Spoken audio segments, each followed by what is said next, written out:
Good morning, class. Today we are starting chapter 7, Conservation of Plants and Animals. Okay, listen carefully.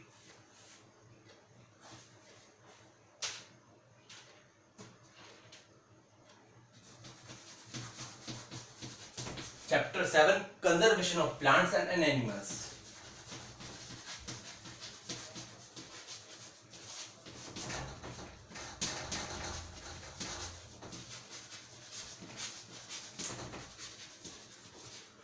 बहुत कुछ तो name से clear हो रहा है कि हमको प्लांट्स और एनिमल्स को कंजर्व करके रखना है, मतलब उनको प्रोटेक्ट सुरक्षा में रखना है। ठीक है, conservation of plants and animals. ठीक है, तो अब एक्चुअली हम क्या देखते हैं कि हम अपनी आजकल की लाइफ में, मतलब एक्चुअली आप आजकल के देख सकते हैं एनवायरनमेंट में कि प्लांट्स और एनिमल्स का कंजर्वेशन करके रखना बहुत जरूरी हो गया है, क्योंकि इतना एटमॉस्फेयर में ग्लोबल वार्मिंग बढ़ रही है, CO2 की कॉन्सेंट्रेशन बढ़ रही है, कंटिन्यू एनवायरनमेंट में इतना पॉल्यूशन बढ़ रहा है।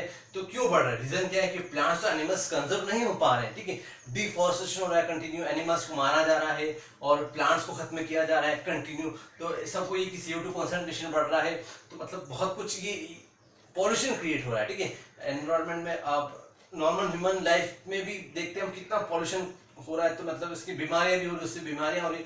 तो मतलब कुल मिला के ये है कि हमको प्लांट्स और एनिमल्स को कंजर्व करके रखना है। ठीक है, तो हमने क्या देखा क्या ऐसा रीजन हो रहा है जैसे कि प्लांट्स और एनिमल्स क्या कंजर्व नहीं हो पा रहे हैं ना, उनको हम प्रोटेक्ट करके नहीं रख पा रहे हैं ना। तो हम सबसे पहले देखते हैं क्या हो सकता है, क्या रीजन की वजह से प्रॉब्लम हो रही है। तो फर्स्ट हमने क्या देखा, डिफॉरेस्टेशन। क्या होता है? Deforestation and it's causes. First topic ये है डिफॉरेस्टेशन एंड इट्स कॉजेस। आगे लग रहा है डी वर्ड, डिफॉरेस्टेशन।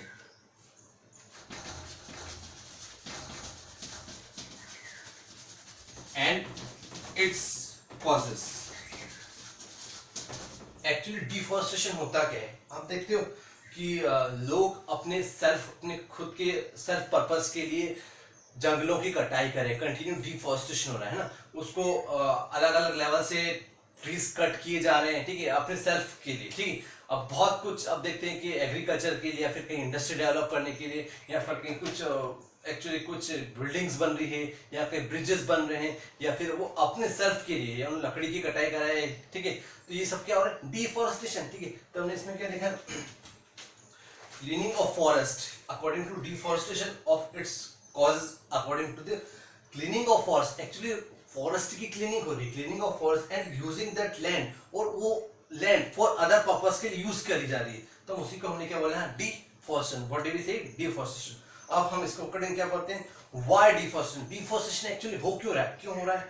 क्योंकि procuring land for activity cultivation, हम कल्टीवेशन के लिए उस लैंड को यूज करना चाह रहे हैं, हम इसलिए उसका डिफॉरेस्टेशन, जंगलों की कटाई करते हैं ताकि हम उसको क्रॉप को वहां कल्टीवेट कर सकें। ठीक है, buildings, house and factories, buildings और हाउस और फैक्ट्रीज के लिए भी क्या हो रहा है? डिफॉरेस्टेशन हो रहा है। ठीक है, मेकिंग फर्नीचर और यूजिंग वुड, हम एक्चुअली उस लकड़ी काट के, जंगलों काट के, लकड़ी काट के हम उसको क्या बना रहे हैं? फर्नीचर बना रहे हैं ना, तो इसलिए हम उसका बहुत ज्यादा जंगलों की कटाई कर रहे हैं। ठीक है, अब इसके अलावा हम देखते हैं अगला टॉपिक आता है कॉन्सिक्वेंस ऑफ डिफॉरेस्टेशन, है ना।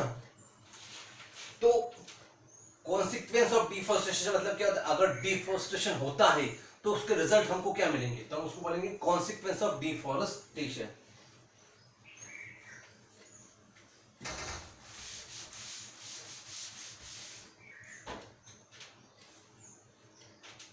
Consequence of deforestation. Okay, consequence of deforestation. Actually जब डिफॉरेस्टेशन हो रहा है तो उसके क्या रिजल्ट हमारे सामने आ रहे हैं। ठीक है, तो आप देख सकते हो कि deforestation increase temperature and pollution. Actually जंगलों की कटाई होगी, है ना, जब जंगलों की कटाई होगी तो टेम्परेचर बढ़ेगा, गर्मी बढ़ेगी। ठीक है, तो क्या होगा? Deforestation increase temperature and pollution, increase the level of CO2 on earth. Actually CO2 का लेवल क्यों बढ़ेगा अर्थ पे? आप पता है, जंगलों की कटाई होगी। ठीक है, तो जितनी ज्यादा जंगलों की कटाई होगी, पेड़ों की, तो ट्रीज कम रहेंगे, तो एनवायरनमेंट में CO2 का कॉन्सेंट्रेशन बढ़ेगा। जब एनवायरनमेंट में CO2 का कॉन्सेंट्रेशन बढ़ेगा तो एक्चुअली फोटोसिंथेसिस कर ही नहीं पाएंगे, ट्रीज कम होंगे तो फोटोसिंथेसिस नहीं हो पाएगा, तो CO2 को O2 में कन्वर्ट नहीं कर पाएंगे। जब वो CO2 को O2 में कन्वर्ट नहीं करेंगे तो ऑब्वियसली CO2 को कॉन्सेंट्रेशन बढ़ेगा। जब CO2 का कॉन्सेंट्रेशन एनवायरनमेंट में बढ़ेगा तो क्या होगा, पोल्यूशन बढ़ेगा, है ना। पोल्यूशन बढ़ेगा तो CO2 का टेम्परेचर बढ़ेगा, उससे क्या बढ़ेगा, CO2 का अगर कॉन्सेंट्रेशन बढ़ा तो ऑब्वियसली टेम्परेचर बढ़ेगा। जब टेम्परेचर बढ़ेगा तो क्या होगा, ग्लेशियर मेल्ट होंगे, है ना, ग्लेशियर मेल्ट होंगे। तो ग्लेशियर मेल्ट होंगे तो वो पिघलेंगे तो क्या होगा, फिर पानी बनेगा, ग्लेशियर कन्वर्ट होगा, है ना। तो जब वो वाटर में कन्वर्ट हो जाएगा, ठीक है, तो सी लेवल बढ़ेगा, और सी लेवल जब बढ़ेगा तो वो पानी कहाँ आएगा, एनवायरनमेंट में आएगा, एक्चुअली वो लिविंग एरिया को अफेक्ट करेगा। तो हम इसी को क्या बोलेंगे, ग्लोबल वार्मिंग, ठीक है। तो CO2 को कंसंट्रेशन बढ़ना, ग्लेशियर्स का मेल्ट होना, वाटर का लेवल अचानक बढ़ जाना, तो सब क्या होगा, global warming. This term is called global warming.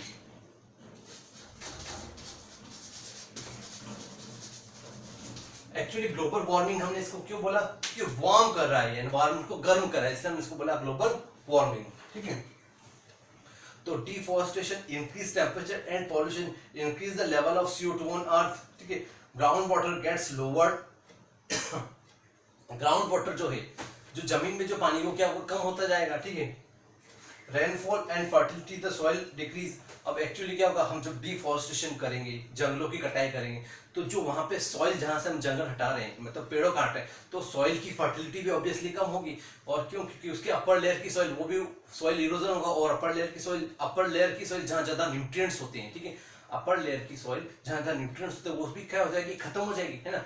तो जब सॉइल लेस फर्टाइल हो जाएगी, उसमें ग्रोथ ही नहीं होगा, तो फिर सॉइल का क्या मतलब, ठीक है। Soil protects change remove top layer जो सॉइल होती है, ठीक है, उसको हम क्या बोलते हैं, वो खत्म हो जाती है, ठीक है, और अंदर वाली सॉइल बचती है, उसका क्या मतलब, वो हार्ड होती है, उसमें लेस न्यूट्रिएंट होते हैं, तो उसके ज्यादा बेनिफिशियल नहीं होते, ठीक है। तो क्या ऊपर उसको क्या बोलते हैं, लेस फर्टाइल सॉइल, वो क्या होती है एक्चुअली, लेस फर्टाइल सॉइल। अब एक और स्पेशल टर्म आती है, इसकी बात है desertification. What about डस्टरिफिकेशन?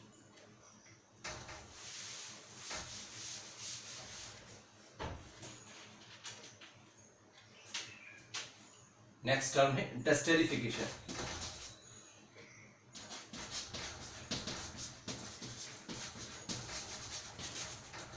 Desertification, what about desertification, ठीक है। तो fertile land gets converted into desert. Desert word आ रहा है, रेगिस्तान, डेस्टरी, डेजर्ट, ठीक है। तो जब फर्टाइल सॉइल, इतना सॉइल इरोजन, डिफॉरेस्टेशन होगा कि फर्टाइल सॉइल काय में कन्वर्ट हो जाएगी, fertile land gets converted into desert, रेगिस्तान में कन्वर्ट हो जाएगी, तो इट इज कॉल्ड डेस्टरिफिकेशन। इसको हम क्या बोलेंगे, फर्टाइल सॉइल का कन्वर्ट होना डेजर्ट वाली सॉइल में। रेगिस्तान में जो सॉइल रहते हैं, आप देखते हैं ना, वहां इस रेगिस्तान की सॉइल में एक्चुअली क्या होता है कि कोई न्यूट्रिएंट्स नहीं रहते हैं, कोई प्लांट ग्रो नहीं करते, पानी भी नहीं गिरता, मतलब उसमें कोई ग्रो होता ही नहीं, मतलब वहां की सॉइल क्या होती है, बिल्कुल न्यूट्रिएंट लेस होती है, वहां कोई न्यूट्रिएंट्स नहीं होता। एक्चुअली आप देखते हो कि उसमें एक प्लांट ग्रो हो सकता है कि नहीं हो सकता, तो हम उसको क्या बोलते हैं, डेस्टरिफिकेशन प्रोसेस को। फर्टाइल लैंड्स, मतलब फर्टाइल से आप समझते हो, फर्टाइल मतलब उपजाऊ जमीन जो होती है, ठीक है। Fertile lands get converted into desert, fertile lands get converted into desert, it is called desertification, okay, ठीक है। We will continue next lecture.